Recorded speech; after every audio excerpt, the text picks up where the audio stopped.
পূর্ব মেদিনীপুর জেলা বিদ্যালয় ক্রীড়া সংসদ আয়োজিত আজকের এই সুইমিং প্রতিযোগিতা। পূর্ব মেদিনীপুর জেলায় যত স্কুল আছে সমস্ত স্কুলের ছাত্রছাত্রীদের নিয়ে আমরা প্রতিযোগিতা এখানে কম্পিটিশান হয়।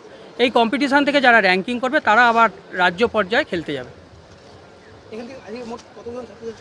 আজকে টোটাল পূর্ব মেদিনীপুর থেকে 4টে সাব ডিভিশন, এগরা, কন্টাই, হলদিয়া এবং তমলুক সাব ডিভিশনের প্রায় 55টা স্কুল থেকে প্রায় 65 জনের মতো ছাত্রছাত্রী এই প্রতিযোগিতায় অংশগ্রহণ করছে।